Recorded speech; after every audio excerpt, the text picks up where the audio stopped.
Nothing seems more calculated to put a smile on the face of a nation than a tremendous haul of Olympic medals. As we are recording this episode of The Rest Is History on the modern Olympics, Britain is rejoicing at the news that we have podiumed in a range of sports: swimming, diving, cross-country, mountain biking, and perhaps by the time you listen to this, there will be even more. And of course, this, for anyone who lived through it, cannot help but remind us of 9 years ago and the wonderful 2 weeks at London 2012, when the enthusiasm of journalists and columnists went off the scale. And it's mentioned in a wonderful book I've been reading, The Games, A Global History of the Olympics by David Goldblatt. And he's looking at the press coverage, and he cites a columnist who was writing in the Daily Mail who stands proxy, David Goldblatt writes, albeit at the more florid end of the scale, for much of the commentary from both left and right. And this columnist from the Daily Mail, who stands at the more florid end of the scale, wrote, "Even for people who detest sport, the past 2 weeks have been a patriotic extravaganza with few parallels in our recent history." And I think that regular listeners to The Rest Is History will know who David Goldblatt is talking about here, who this columnist of the Daily Mail might be. Dominic Sandbrook. Tom, I thought that was going to be embarrassing, but then you used the word podiumed, and I realised that actually I've come out of that much better than I thought. I'm obsessed by verbing. I think it was 2012, wasn't it, that it all kicked off and people talked about meddling and meddling. Yeah, meddling. I cannot stop doing it. Anyway, so I'm guessing from that, you're at the more florid end of enthusiasm for Olympic mania, that you're a big fan. No, that was a good example. About a week before the Olympics began, I'd written a column saying I hated the Olympics and it was all going to be a disaster. And then in traditional columnist fashion, you swung round. 10 days later, I was miraculously converted to the joys of the Olympics. Actually, I'm quite an Olympic skeptic. I genuinely wouldn't be bothered if the Olympics were abandoned. And of course, I celebrate British medals as much as anybody. But I think, as we will discover, the history of the Olympics. I mean, we did the history of the ancient Olympics last time, and that was a pretty gory business. The history of the modern Olympics is also a pretty gory business, I think, though in a different way. They're brilliant, but from the historian's point of view, they're brilliant, aren't they? Because they're a kind of 4-yearly temperature check. Absolutely, on the state of culture, global politics, whatever, which just makes them fantastic. I mean, and until I read David Goldblatt's book, which I didn't really know much about the Olympics, the modern Olympics, but it's such a fascinating topic. And actually, I kind of fell down any number of rabbit holes looking at the beginnings of the Olympics. Yeah, and actually, if you go through it, because they are so interesting. They are. The stories around them are so peculiar. But Dominic, you when we talk about the absolute beginnings of the modern Olympics, yes, I mean, this is very much your patch, isn't it? Because basically, it's a kind of Cotswold Shropshire story. It is. So the very first, we'll get to Shropshire in a minute, because I think Shropshire's where the Olympics really began, the modern Olympics. But there's an antecedent, which is, of course, the Cotswold Olympics, which I'm sure you know about, set up by a man called Robert Dover in 1612 in Chipping Campden. In basically the most, the Hollywood sort of quintessence of Englishness, isn't it, Chipping Campden? Sort of arts and crafts movement, bucolic, pastoral idyll. And he set it up. It's unclear why he set it up. Some people think it's because it's to do with the defence of the realm and manly virtues. And others say it's something at a time of great uncertainty and sort of political unrest. Isn't it kind of also, he's Catholic? I think something like that, yes. Very Anglo-Catholic. Yeah. So isn't it also about kind of maypoles and Merry England? I think there is a lot of that, yes. A lot of kind of frolicking. Well, the sports... As the Puritans are gearing up to ban it. Exactly. The sports are very Merry England. Sledgehammer throwing, fighting with cudgels, shin kicking, which they still do. And my favourite sport, are you an aficionado of Dwyle flonking, Tom? We talk of little else in the Holland household. So, of course, I'm a great fan, but just remind me what it is. Do you want me to remind you of the rules? Yes. I'll remind you of the rules. So, a dull-witted person is chosen as the referee, or Jobbernowl, The two teams decide who will flonk first by tossing a sugar beet. What is flonking? Well, I'm going to explain. The game begins when the Jobbernowl shouts, "Here you go together." The non-flonking team join hands and dance in a circle around a member of the flonking team, a practice known as girting. The flonker dips his dwile-tipped driveler into a bucket of beer, then spins around in the opposite direction to the girters and flonks his dwile at them. If the dwile misses completely, it is known as a swodge. Well, naturally. What else would it be called? When this happens, the flonker must drink the contents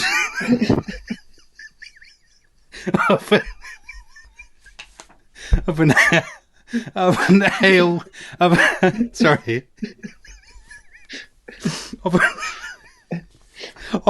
Control yourself. The flonker must drink the contents of an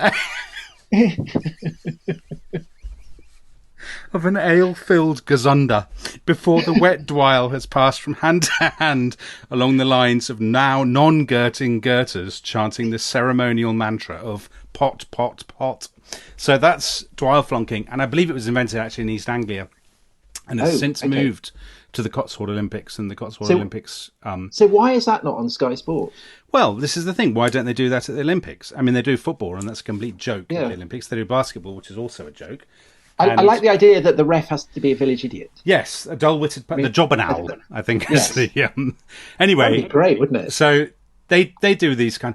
I mean, obviously, that the Cotswold Olympics, which still continues, has now become a bit of a sort of... it's become a self-conscious kind of joke. But obviously, the interesting thing to me about this is that that's 1612. They didn't do the dwile flonking in 1612, by the way. That's a more recent innovation. But obviously, there was a buried memory, wasn't there, of the ancient Olympics. I suppose among... It gets recaptured with the Renaissance. Yeah, Hellenophiles. So Shakespeare starts to talk about kind of Olympian contests and so on. And Milton talks about Satan as being like an Olympian runner. Does he? Yeah, which of course, Milton is writing is very much from the Puritan end of things, and so it's not surprising that with the Civil War and the Protectorate that gets banned, right? I think. Yeah, exactly. That there's a lot of there's distrust of sport, because I suppose organised sport is seen as it's exactly what we were talking about before, isn't it? That it's they are much closer to that sense of sport as religious, as part of a religious festival. But clearly they have absolutely no idea at all about what the ancient Olympics actually involved. And I guess that as you go through the 18th into the 19th century, people do start to have a better sense of that. So 1794, apparently there was a chariot race at Newmarket between Nanny Hodges and Lady Lads for 500 guineas. And the Times said that it was something like a revival of the Olympic Games. Right, that's interesting. And didn't the French revolutionaries... Yeah, Danton was a big fan. Big fan of the Olympics. They used metric measures. First time metric measures were used in sport. Shameful moment. And then of course you've got Greece. So when Greece becomes independent from the Ottomans, 1821. There are kind of calls from poets and nationalists and so on to reinstate the Olympic Games, and they have in 1859 they hold what are called Olympic Games for over 3 Sundays in Athens, and they have running. They have horse and chariot races, they have discus, javelin, and they have the climbing of a greasy pole. So Benjamin Disraeli could participate in that and would do very well. I mean, he'd have been there, perfect timing for him. So at those games, they have prize money donated from a small town in the Midlands of England called Much Wenlock. And the ones in Greece? Yes. The people of Much Wenlock send money to those games in Greece. Now, why? Well, this brings us to the true birthplace of the Olympic movement, which is the Shropshire market town of Much Wenlock, where my parents lived for the best part of 15 years. You must be so proud. I'm very proud, and it's a very big deal in Much. So one of the London 2012 mascots was called Wenlock. There were 2, Wenlock and Mandeville. Stoke Mandeville being the birthplace of the Paralympics, Much Wenlock the birthplace of the Summer Games.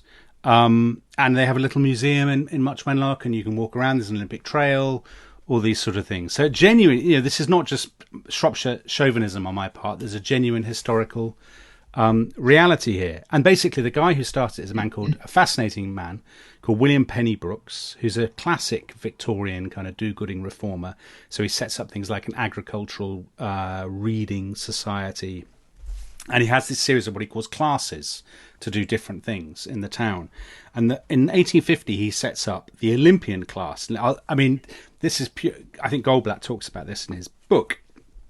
And it absolutely gives you a sense of the Victorian mindset at the heart of the Olympic movement, because the rubric of the Olympian class says it's set up for the promotion of the moral, physical and intellectual improvement of the inhabitants of the town and neighbourhood of Much Wenlock, and especially of the working classes, by the encouragement of outdoor recreation and the award of prizes annually at annual meetings for skill in athletic exercise and proficiency in intellectual and industrial attainments. So there you have pure kind of Victorian improvement. And they hold it at a local racecourse. They have some brilliant events at the first Wenlock Games. So they have football, cricket, they have quoits, running, cycling on penny farthings, That'd be fun, wouldn't it? a blindfolded wheelbarrow race, and my favourite event, one that stands comparison, I think, with Dwyle flunking, an old women's race, with the prize being a pound of tea. Again, something I'd like to see at the modern Olympics. I think there's so much scope for innovation there, isn't there? And well, they still do it. It's a shame that they've all kind of fallen away. No, but I mean from the proper Olympics. And talking the the proper Olympics is so dull, isn't it? Well, so the proper Olympics. Because the way that this influences what comes to be what we now think of as the Olympics is because Baron de Coubertin comes, and he's tremendously impressed. So he goes in 1890. He goes to Shropshire. Now, this is fascinating. Coubertin, I mean, I'm sure you've got lots of stuff about Coubertin. I think he's a fascinating guy. He's the son of a royalist, isn't he? A French royalist painter. And basically, I think what's absolutely central to this is the Franco-Prussian War. So he's grown up in the aftermath of the Franco-Prussian War. France has been humiliated. And all the talk is of, manliness, unity. France is so divided, of course, in the last years of the 19th century. And he becomes obsessed with Tom Brown's School Days. Yes, he loved it, didn't he? Because he loves it. Because that's the fascinating thing. The inspiration for the Olympics is only very dimly kind of the Hellenic Games, the original games. I mean, it is important to Coubertin. I mean, he does have a sense of that kind of the spiritual dimension that the games had for the Greeks. Yeah. But really, the influence on him, as you say, I mean, it's the kind of Victorian manliness and it absolutely. He believes. And And the fascinating thing is, actually, he's got it wrong. He thinks Thomas Arnold, the headmaster of rugby, was all about sport and muscular Christianity. And he puts a huge emphasis on this. But actually, Dr. Arnold wasn't that interested in sport. But it's Tom Brown's School Days. He's right? confused Tom Brown's School Days with reality. So Coubertin has read this Tom Brown School Days. He believes that at rugby, men were taught to be men and all this sort of stuff. And so he comes up to Shropshire on this pilgrimage because he thinks this is, and he sees all the old women and wheelbarrows and stuff. and he says, "Brilliant! This is how we'll beat the Prussians."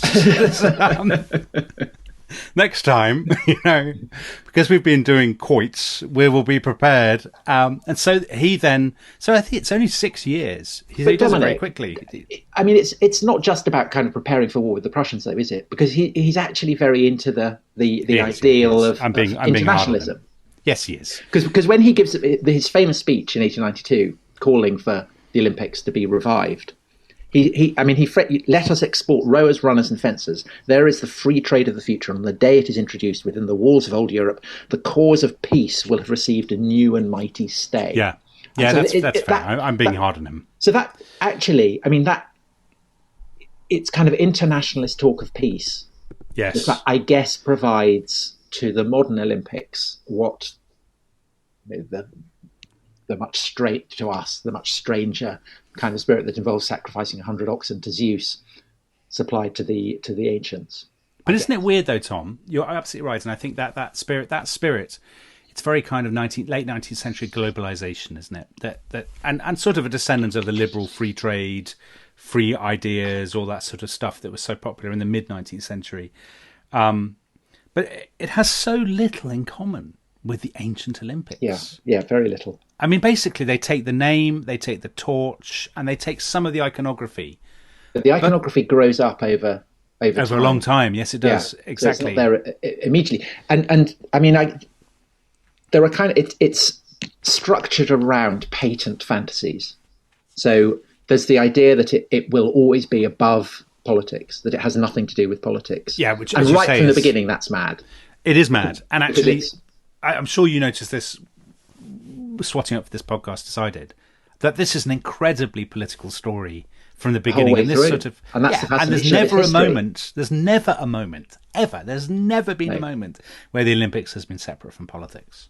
But also, this kind of ideal of the amateur, which he is picking up from Tom Brown's school days and British public schools and stiff upper lips and things, that this is a practical way of organising sport in an increasingly industrialised mass entertainment era. I mean, and that lasts kind of it lasts for decades, doesn't it? I mean, it does. It takes a long time to the sort of mid to late 20th century, exactly. Yeah. So you're right, because of course professional sport already exists. So yes, particularly, which is why the British are not particularly interested in the Olympics. Yeah, because it's backward. It's sort of pointless. It's sort of like, when we already have so many professional sports, and when we're living in a world of WG Grace and the football league and rugby league and all these things, the idea of the Olympics just seems ridiculously old-fashioned, even in the 1890s, I think. And it's a bit French, isn't it? It is a bit French, but it's so interesting that with all these sporting things, it's the British that kind of have the original idea, but it takes the French to codify them. This is true of football as well, FIFA, and it often takes continental Europeans. I think because the British were there first, they generally are just happy to. Although Dominic, I mean, a reassuring note from a cricketing point of view is that someone who has joined the IOC, so the initial committee, was actually the captain of the New Zealand cricket team. Is that right? Steady hand on the tiller there. Has cricket ever been played at the Olympics? Yes, it's played in the second Olympiad, 1900, held in Paris, where there was one match, and it was England against France. England was, well, it was Britain, I suppose. Britain was represented by a team of strolling players from Devon and Somerset, and France was represented by British expats in Paris. Right. And I'm proud to say that Britain won. But France got the silver medal. So France is a silver medalist. Is the current silver medalist in cricket. Which is a wonderful detail. That's a lot. Our listeners in Dijon will be delighted by that, won't they? I mean, I hope so. I know we're very popular in France. Podcast. Dominic, of course, Paris is the second one, but the first one is held where else? In Athens. Yes. It's kind of interesting. They never think to hold it actually in Olympia.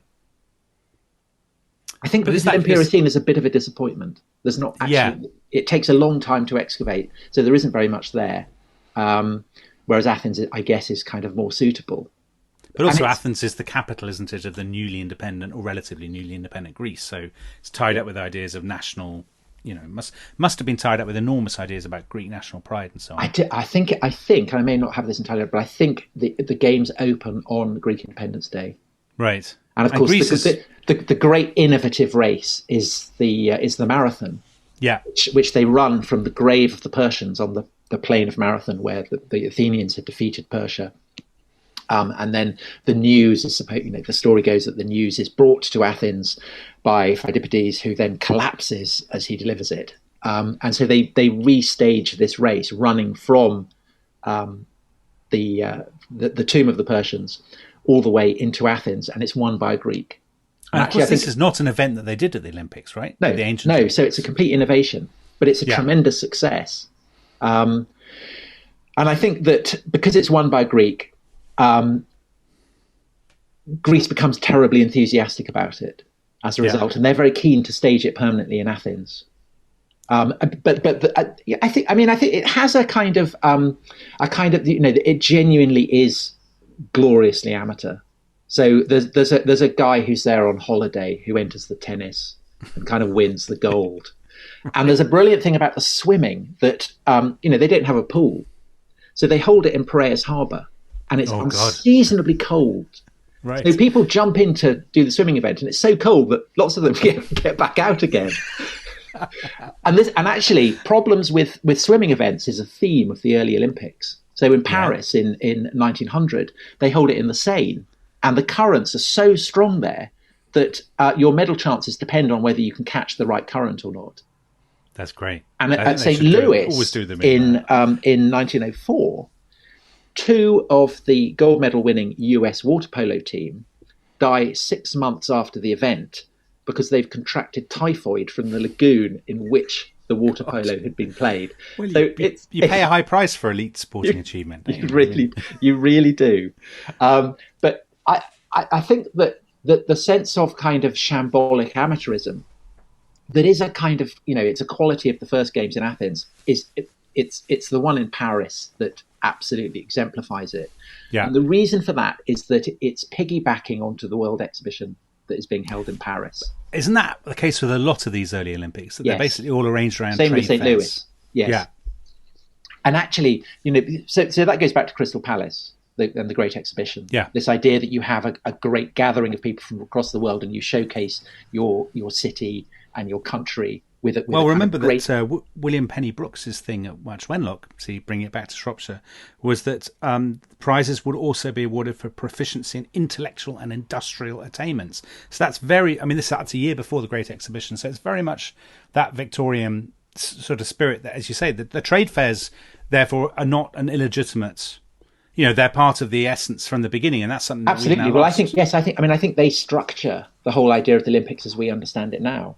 I mean, that's a crucial part of it. And part of the problem for Coubertin and the Olympic movement is that people are going to Paris for the trade fair and they have no idea that the Olympics are going on.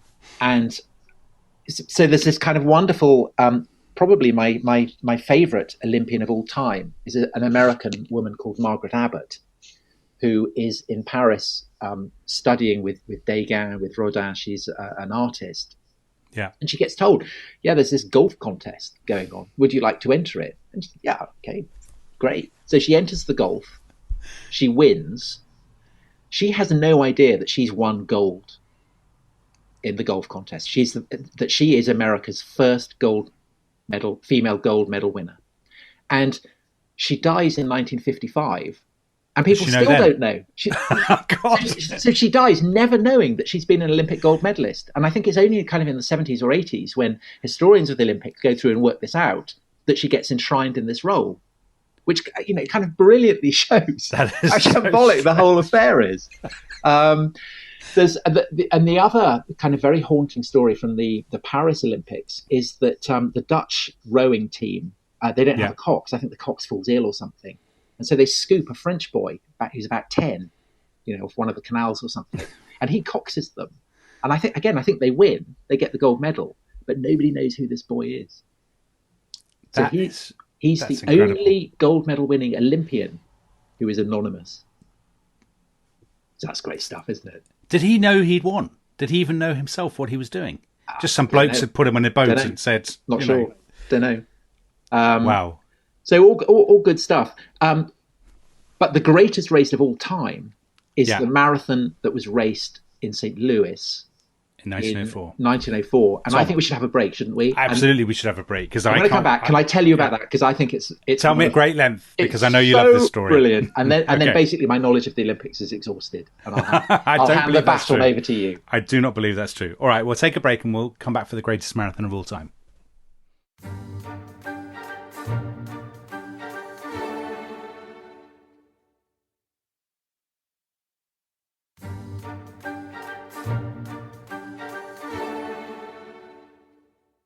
Welcome back to The Rest is History. Tom Holland has made great claims for his marathon story. I am so looking forward to hearing it. Tom, please do it justice. Well, they made Chariots of Fire, but honestly, if you were making a film, this is the race that you'd want to do. I think it's the greatest race in Olympics history. Raced it in 1904 at St. Louis, which is very hot, very sticky, very dusty. And the organisers... They make the marathon along a route where there is, I think, a single water cooler 12 miles into the race, but otherwise there is no source of water. And is it 26 Because miles at this point? Cause they're... Yeah, and there are scientists want to measure the effects of dehydration on elite athletes. So that's the context. So that's part of the fun. Right. So I will describe some of the contestants the positions where they run. So the guy who comes in first is a guy called Fred Lortz, who is a bricklayer and a notorious practical joker. He is awarded the gold medal, and it then turns out that he's hitched 9 Mile lift on the back of a truck. So he gets stripped of his medal and he says, "Oh, just having a laugh. Yeah. So the next person who comes in, who then is in line for winning the medal, is a guy called Thomas Hicks, who is a professional, he's a seasoned marathon runner. He has a coach who can see that Hicks is flagging, so gives him an elite sports drink. So kind of, the equivalent of a nice Lucozade sports drink. Lucozade. But do you know what it consists of? It consists of egg whites, brandy, and strychnine. Oh my God. I didn't expect the strychnine. No. So he's staggering towards the final post. He gets this kind of great glug of strychnine and he starts to go delirious and starts kind of wandering off all the wrong way. So he has to be guided towards the finish line, and people have to literally, his helpers have to literally lift his feet up, because by this point he's absolutely out of it. So he wins. He is the medal winner. Coming in number 4 is a Cuban postman called Felix Carvajal. Right. Who's in Cuba. He runs up and down Cuba. That's what he does for fun. And he hitches a lift on a boat from Cuba to America. He loses all his money gambling. So he turns up at St. Louis. He doesn't have any cash to buy running gear. So he comes to the start of the race in his brogues, in his kind of thick, heavy trousers. He's got a beret on. He's got a baggy white shirt. I mean, he couldn't be less well equipped to run it.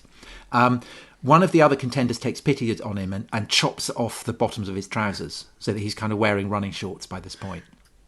He sets off. He stops at various points he nicks, I think, some apricots from a tree. Is that an artificial stimulant? Surely not. He eats some apples that are raw, so he gets upset. He's stopping the whole way to kind of chat with people, but he comes in 4th. Yeah. So that's a great creditable achievement. But the in a way, the most creditable achievement of all is a guy called Len Tao. Len Tao. Len Tao. He comes from South Africa, or to be specific, from a tribe in South Africa. And he is there as part of probably the most sinister aspect of these international fairs. Oh, I know what you're going to say. So they had this in Paris and they have it in St. Louis. Is it the Department of Anthropology kind of have set this up? Yeah. It's human zoos. So they have this in Paris and they have it in St. Louis. They bring people over from various parts of the colonial empire, and in America they bring Native Americans over as well. They kind of put them up in villages. And what they do in St. Louis is they have this idea that they want to measure the athletic capacity of people they see as inferior. So it's I think that the kind of the press in America call them the Savage Olympics, and they get all these guys from out of the human zoos, and these people have never done weightlifting or anything, and they're made to compete, and they don't do very well, and so this is taken as proof that white people are more proficient at athletics than everyone else. But Len Tao enters the marathon, and he races barefoot, comes in 9th, but that is all the more creditable because while he's running the marathon, he gets attacked by a dog and has to run an extra mile to escape it. Wow! So I think he is my he's the moral victor, isn't he? He's the absolute moral victor. It's a great achievement. That is a great achievement. Well, talking of moral victors, the marathon in the next Olympics, 1908. There's a great story there about a man called. Do you know about this Dorando Pietri, Tom?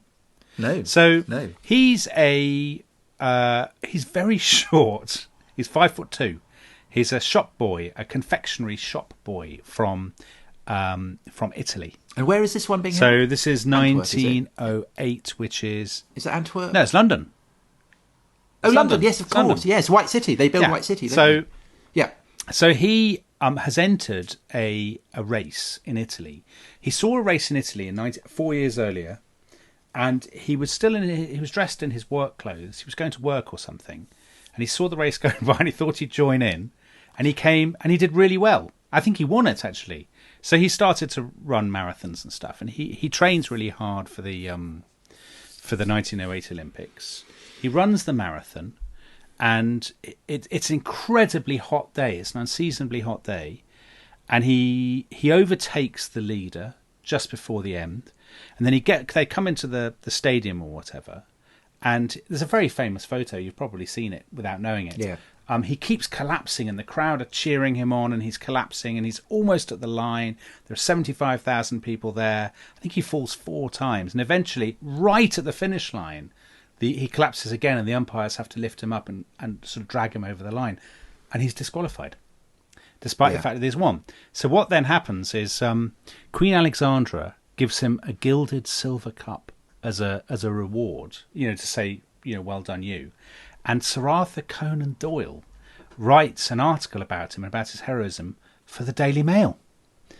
It's a big article in the... First with the big sports stories. All the best people have written about the Olympics in the Daily Mail, Tom. So, Arthur Conan Doyle writes about him in the Daily Mail. The Daily Mail readers, with their characteristic generosity, start an appeal for him.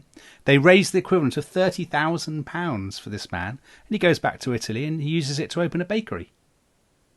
That's a wonderful story. Isn't that a nice? Everybody comes out of that well. Well, except that isn't the context of that also a deep strain of British anti-Americanism? Because it's an American, I think, who wins. It is the race, and there's a lot of kind of American sneering at the decadence of British sport. So everyone comes out of this well, except the Americans, I think. Maybe should. Yes, maybe. Well, but perhaps. And so that's the context for the London Games. Yeah. And then you have Stockholm. Stockholm, the next one. I sort of lose. Okay, so Stockholm is important just because that's the first one to be held without reference to a trade fair. Right, 1912. So it kind of emancipates itself from that. Yeah. And then, of course, you have the First World War. Yeah. Loads of Olympians die in the war. And then it's Antwerp. And then you have... Is that right? Then it's Antwerp, and then it's Paris, right? So Paris is the Chariots of Fire Games. Yes. So tell us about that. Well, I mean... For those who haven't seen it, the Chariots of Fire really focuses... David Putnam discovered a book, I think in 1977, the film producer. He was in Malibu, and he had a cold or something, so he was staying in a borrowed house, and he was really miserable.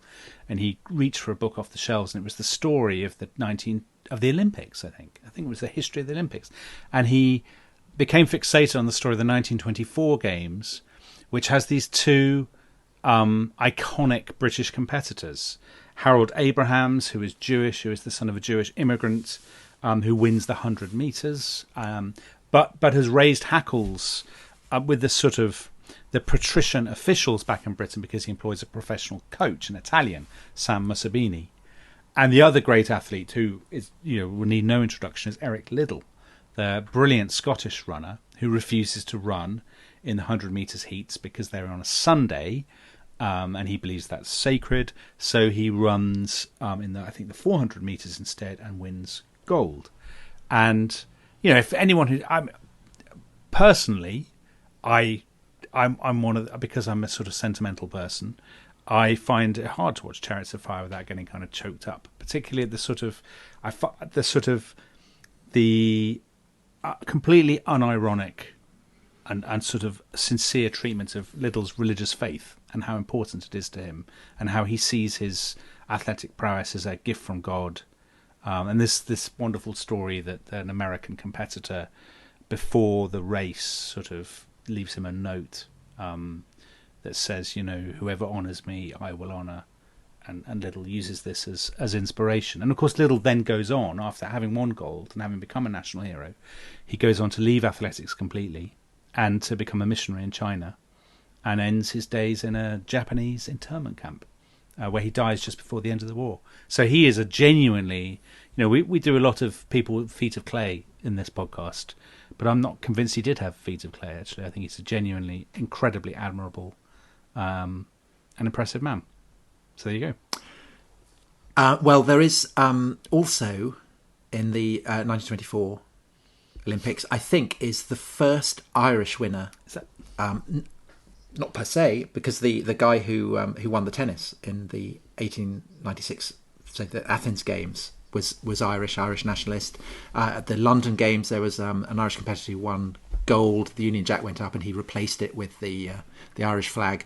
But the first person to win it, as the Free State, was the younger brother of the poet W.B. Yeats, who won silver for painting.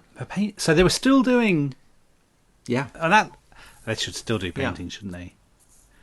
And it's interesting because Yeats's brother was he did lots of cartoons for Punch, and he did a strip cartoon parodying Sherlock Holmes. So a kind of improbable Olympic victor, but he apparently he's a very highly rated artist. I think strip cartoonists. I think like Stan Lee should have entered for the United States in the 60s or something. So that's all fun. And then you have Amsterdam, and then you have, in the 30s, you have two games that essentially... Create the Olympics. Olympics, as we know them. So, and these are chiefly interesting for the fact that my great-uncle competed in them.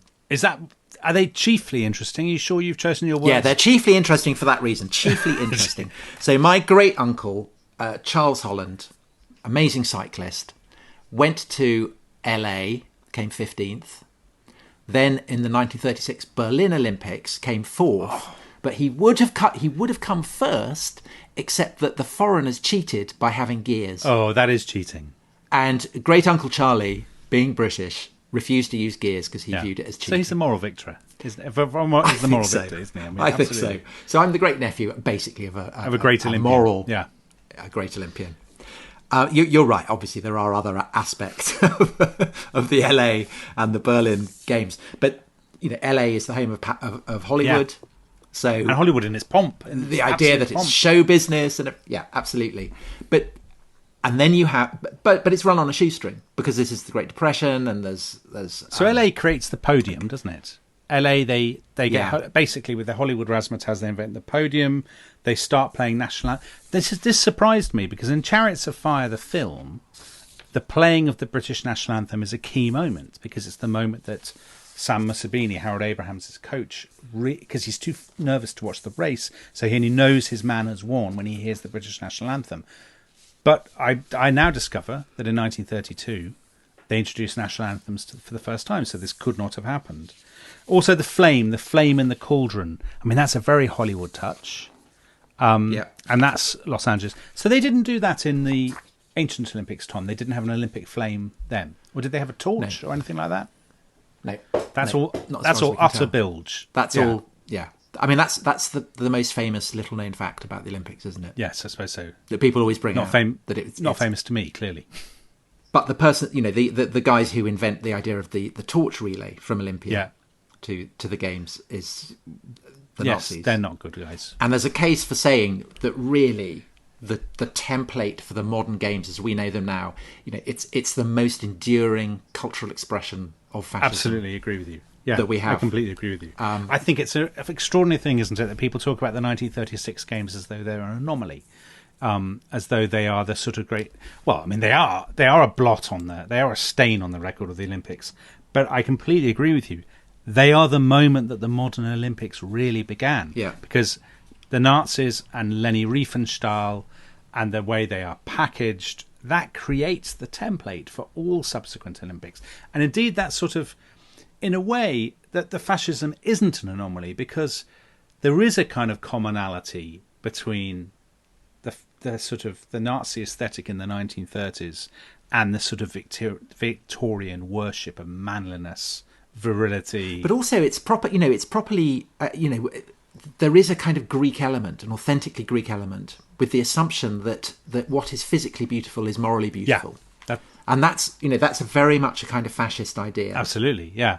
That the body beautiful. So the kind of, the famous image in the film of the classical statue of the discus thrower becoming living flesh. That's what the essence, of those 36, the 1936 games is, and all the kind of Hellenic flummery that they throw in. So the torch race, the significance of that is that the Nazis are casting themselves as the kin of the Aryan Greeks who had set up the Olympics. And when the torch comes into, first enters the Reich, it does it at a village called Helendorf. So Hellas, is the Greek name for Greece. So it's all kind of absolutely pinpoint synchronization to convey to the world that Germany is the heir of classical Greece. Yeah. And they're not really very interested, obviously, in the kind of universalist dreams and ideals that Coubertin had embodied. I mean, they have to agree to let Jews compete. Well, there's a number of Jews get goals. They do. So, and there's Jews. For example, there's a German fencer, Helen Meyer. They keep her on the team. She's Jewish. They keep her on the team, and they use her as evidence that actually they're much kinder and cuddlier than their foreign critics allow. So they sort of say, "Oh, look, we're much more tolerant than." And they do all these kinds of things. So they ban the publication of Der Stürmer, the Nazi newspaper. It's kept off the streets of Berlin. They do all this kind of manicuring of the regime. Banned authors reappear in exactly all this sort of stuff. And actually, there's some really fascinating books being written about the 1936 games, talking about all the American and British visitors who arrive and are completely taken in. They pitch up and they say the answers aren't as bad as they appear. Things the nightlife in the nightclubs is great. Even though just outside the city, people are even then political prisoners are even then building the Sachsenhausen concentration camp. Yeah. So, and I think Germany has just remilitarized the Rhineland. So Hitler's intentions are kind of clear. There's no doubt about the nature of the regime. But people, it's the template for people deluding themselves, using the Olympic Games to almost willfully delude themselves about the nature of the host nation. So there are amazing stories. There's this a woman who famously gives Hitler a kiss. Two American tourists, they kind of come to the games and they go in, and this woman, she's quite close to him in the stadium, and she goes over sort of spontaneously. She sees a chance just when his security guards have their backs turned, and she goes and kisses him, and the image goes around the world, and she goes back to America, and she becomes to California, I think, and she becomes a bit of a celebrity. And I've always wondered what happened to her after the war, or what point she. Yeah, you wouldn't want that on your Facebook page, would you? That is cancellation. We're going to remove that. Is cancellation worthy. That would be a problem.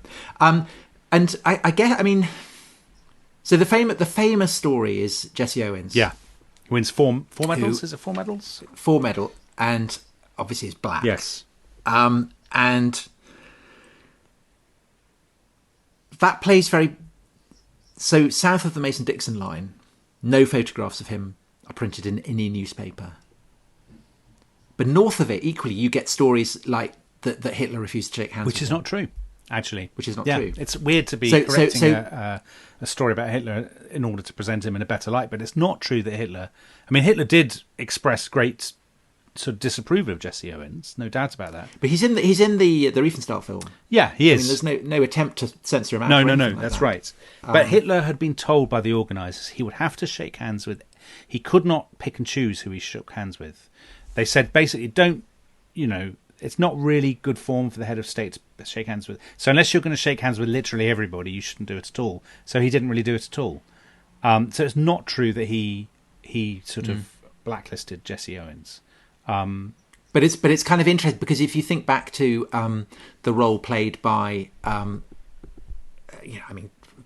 most blatant racism in the St. Louis, the games, that this is obviously still a part of American sporting culture that will then, after the war, continue to play out. Yeah, of course. So it's an American story as well as a German story. But I mean, it's.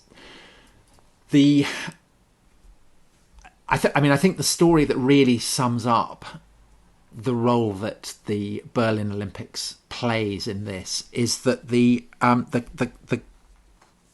captain, the officer who's in charge of the Olympic Village in Berlin, is Jewish, and so 3 days after the end of the Olympics, he loses his commission and he shoots himself. Yeah, and nobody cares, because by that point the eyes of the world are off the games. But the sense that it's been a tremendous success for Germany, that it's shown the Reich in a kind of tremendous golden light, that really does continue to resonate out. And so that's why Japan puts in the bid for the games in 1940. Yeah, which of course never happened. And really you're starting to see what becomes a theme after the war, that governments start to recognise that hosting the games can really redound to your credit. Yes. And it's really it's the 1936 games that show that and establishes the template. Of course, the 1940 games, they don't go ahead; they get cancelled. Second World War erupts, no Olympic Games, and I realise that essentially we have gone on for far too long. We've gone on. That this is not a sprint; that this is going to be a marathon. We've actually proceeded perhaps, at literally half the pace that we yes. that we should have done. So we're not going to podium with this one. So perhaps we should we should take a break, like the Cuban marathon runner did. Have an apple or an apricot or something, and do another podcast. Do another podcast where we will go from the end of the Second World War up to the present day. Brilliant. Let's do that then. So we shall see you in the next podcast for, Moscow, Los Angeles, London, Munich, you name it. We'll do it. Lots to do. All right. See you then. Bye-bye. Bye-bye.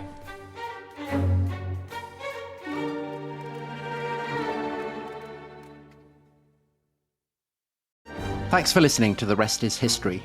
For bonus episodes, early access, ad-free listening, and access to our chat community, please sign up at restishistorypod.com. That's restishistorypod.com.